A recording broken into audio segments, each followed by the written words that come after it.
ব্যস্ততম জীবনে একচিলতে ছুটির আনন্দ উপভোগ করতে বাঙালি সবার প্রথমেই ছুটে যায় তার দ্বিতীয় বাড়ি অর্থাৎ পুরীতে। যতবারই যাওয়া হোক না কেন, এই স্থান যেন কোনোদিনই পুরনো হয় না। নমস্কার বন্ধুরা, বেঙ্গলি ট্রাভেল গাইড ইউটিউব চ্যানেলে সবাইকে স্বাগত জানাই। আমাদের পুরী ভ্রমণ শুরু হয়েছে হাওড়া স্টেশন থেকে। আমরা পুরীতে যাচ্ছি 12277 পুরী শতাব্দী এক্সপ্রেসে। এই ট্রেনটা ছাড়ার টাইম হলো দুপুর 2:15 আমাদের ট্রেন জার্নির ভিডিও গত পর্বে দেখিয়েছি। তাছাড়া আমরা কোন হলিডে হোমে উঠেছি সেটাও দেখিয়েছি। সেই ভিডিও দেখতে আই বটনে ক্লিক করুন। তাছাড়া ডেসক্রিপশন বক্সে সেই ভিডিওর লিংক দেওয়া থাকবে। আজ গোটা দিনটাই পুরী বিচে কাটাবো। পুরীর সানরাইজ, সমুদ্র স্নান, রাতের বিচের মার্কেট সবকিছুই থাকবে এই ভিডিওতে।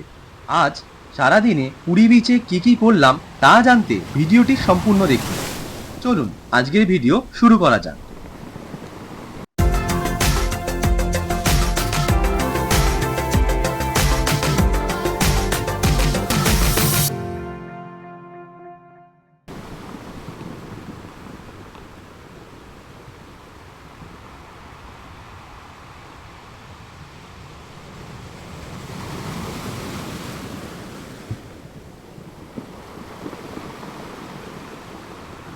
সময় প্রায় 5:30 মতো। আমি চলে এসেছি সানরাইজ দেখতে। সকালবেলায় 4টে থেকেই এখানে বিচের মধ্যে মানুষজনের আনাগোনা শুরু হয়ে যায়।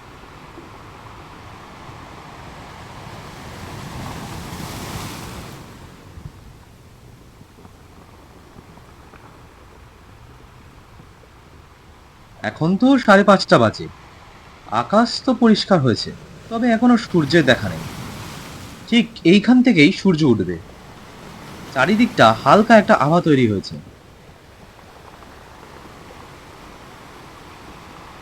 অবশেষে সূর্যের দেখা পাওয়া গেছে। ঘড়িতে সময় 5:40। মেঘের আড়াল থেকে হঠাৎ করেই চোখ মেলল। তার সঙ্গে আলোর ছটা সরাসরি গিয়ে পড়ল জলের উপর, আর সেই সঙ্গে চারিদিকটা ঝলমল করে উঠল। সানরাইজ দেখতে বেশ ভালোই ভিড় জমেছে। তারই মধ্যে অনেকে ঠান্ডা জলে পাও ভেজাচ্ছে।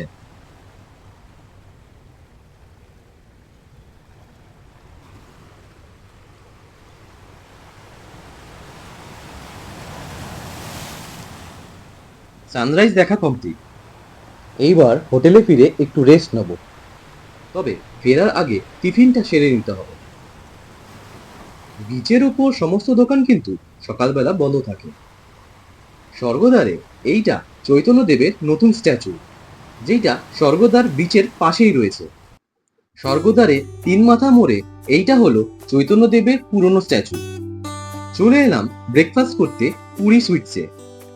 দোকানটা ভারত সেবা সংঘ যাওয়ার রাস্তায় ঠিক মুখেই।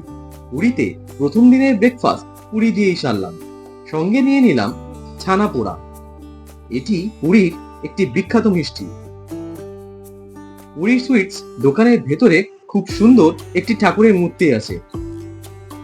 হোটেলে গিয়ে রেস্ট নিয়ে 10টা নাগাদ বেরিয়ে পড়লাম পুরী বিচে স্নান করার উদ্দেশ্যে। যাওয়ার সময় দর্শন করে নিলাম শ্রী ছোট জগন্নাথ মন্দির। মন্দিরের বাইরে দারুণ কারুকার্য। ভেতরে জগন্নাথ, বলরাম, সুভদ্রার মূর্তিটিও ভীষণ সুন্দর। মন্দিরের দেয়ালে রয়েছে পটচিত্র।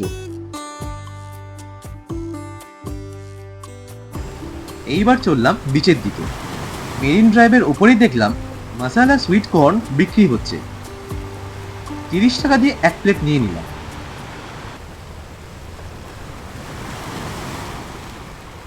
বিচের ধারে অনেক চেয়ার পাতা আছে। এখানে চেয়ারের রেট হচ্ছে 1 ঘন্টায় 50 টাকা। আবার বিচের ধারে এইরকম অনেক ডাবওয়ালা ডাব বিক্রি করছে। একটা ডাব এখানে 40 টাকা। আবার এখানেও প্রায় 1 ঘন্টা মতো বসা যায়। এটাও কিন্তু একটা ভালো অপশান বিচের ধারে বসার জন্য। আমরা ডাবওয়ালার কাছে জুতো, গামছা, ব্যাগ রেখে স্নান করতে নেমে পড়লাম।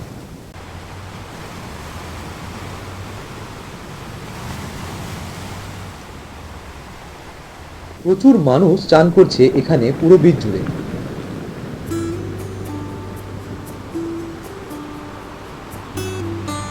জলে নামার আগে একটু পোজ মেরে কিছু ছবি তুলে নিলাম।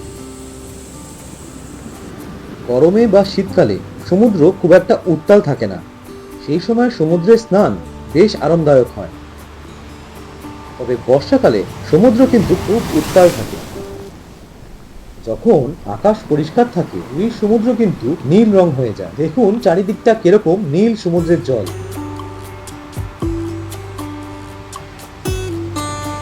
এই না হলে পুরী।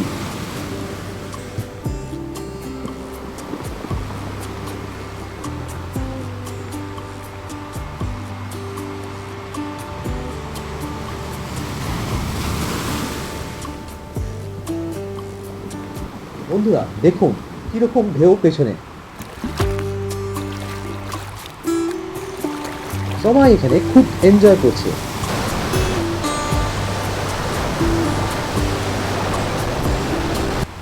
আসলে ক্যামেরার জন্য আমি বেশি দূর ঢেউয়ের কাছে যেতে পারছি না, ক্যামেরাটা রেখে হয়তো ঢেউয়ের কাছে যাব।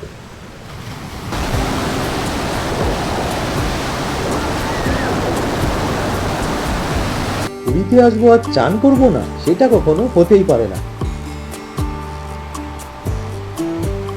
দারুণ ঢেউ দিচ্ছে।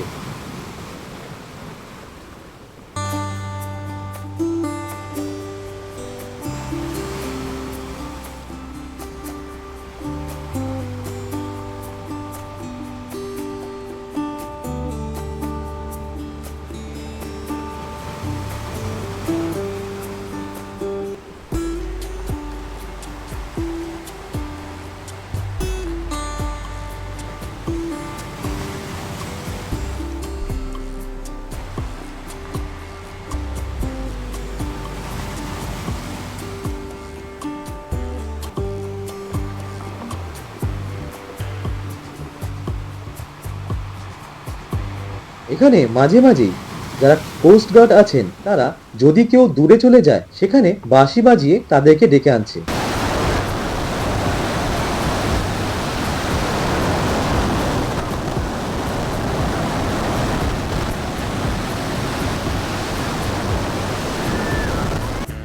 জাস্ট ফাটাফাটি এনজয় হলো।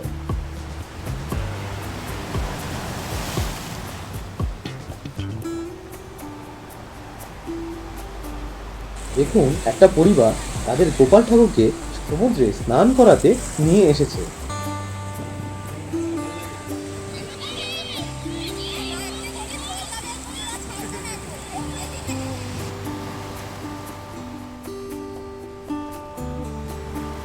নিচে অনেকেই উটের পিঠে উঠছে।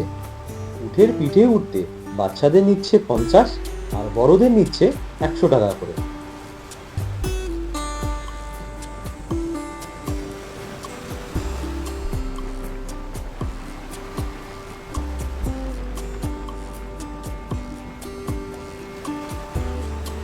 স্নান করে উঠে এইবার ডাব খাবো।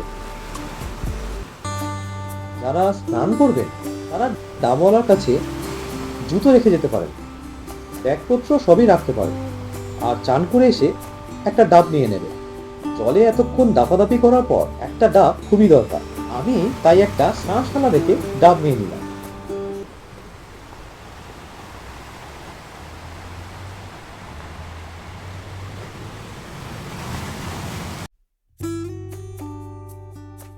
এরপর হোটেলে ফিরে ফ্রেশ হয়ে চলে এলাম দুপুরে লাঞ্চ করতে দাদা বৌদির হোটেলে। নিরামিষ থালি 120 টাকা। খাওয়া দাওয়ার মান বেশ ভালোই ছিল। সমুদ্রে স্নান করার পর বেশ ক্লান্তি আসে, তাই কিছুক্ষণ রেস্ট নিতে হলো। এরপর গিয়েছিলাম ওটিডিসির অফিসে চিল্কার কন্ডাক্ট ট্যুর বুকিংয়ের জন্য। এই সম্পর্কে পরবর্তী ভিডিওতে বলবো। ওটিডিসির অফিস থেকে গিয়েছিলাম লাইট হাউস আর মোহনাতে। মোহনা ঘুরে স্বর্গদ্বারে ফিরতে সন্ধে হয়ে গিয়েছিল। যাওয়ার পথে দেখেছিলাম স্যান্ড আর্ট, তাছাড়া নির্জন বিচে দেখেছিলাম কত কাঁকড়া দৌড়াদৌড়ি করছে। পাড়ে ভেসে এসেছিল অলিভ রেডলি কচ্ছপের মৃতদেহাবশেষ। লাইট হাউস আর মোহনা সংক্রান্ত ব্লগ একটা সেপারেট ভিডিওতে থাকবে। সূর্যের আলো নিভতে না নিভতেই বিচ রঙিন হতে শুরু করেছে। রাতে পুরীর বিচের চেহারা কিন্তু একেবারে বদলে যায়।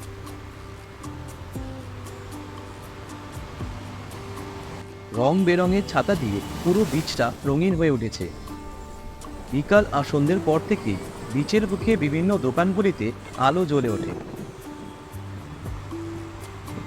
এই বিচে বিক্রি হচ্ছে নানান বাসনপত্র, বিভিন্ন রকমের ঝালর ও ঘর সাজানোর জিনিস।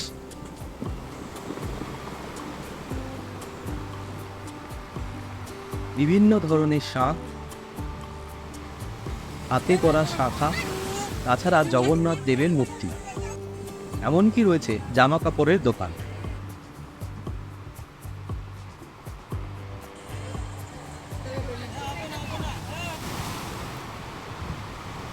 বিচ মার্কেট পেরিয়ে চলে এলাম সমুদ্রের পাড়ে।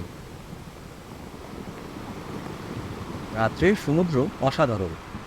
অন্ধকারের মধ্যে সাদা ঢেউগুলো আছড়ে পড়ছে পাড়ের মধ্যে।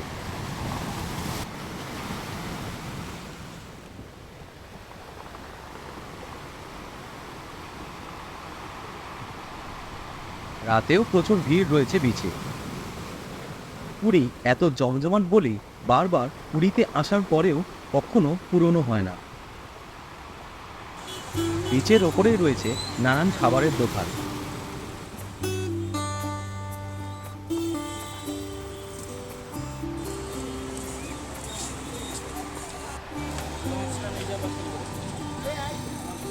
এইখানে মাছ ভাজা বিক্রি হচ্ছে, দেখে তো টাটকা বলেই মনে হচ্ছে। আজকে 13 পর্বণ থেকে রাতে ডিনার করেছিলাম। পুরীতে একমাত্র এই রেস্টুরেন্টেই রিজনেবল প্রাইসে সবকিছু পাওয়া যায়। আগামীকাল আমরা জগন্নাথ দেবের মন্দিরে পুজো দেব। এখন পুরীর মন্দির নতুন করে সেজে উঠেছে। পরবর্তী ভিডিওতে তা দেখানোর চেষ্টা করব। পুরী সংক্রান্ত বাকি ভিডিওগুলি আই বাটনে ক্লিক করে পেয়ে যাবেন। তাছাড়া ডেসক্রিপশন বক্সেও লিংক দেওয়া থাকবে। আজকের ভিডিও এখানেই শেষ করছি। দেখা হচ্ছে পরের ভিডিওতে। ধন্যবাদ।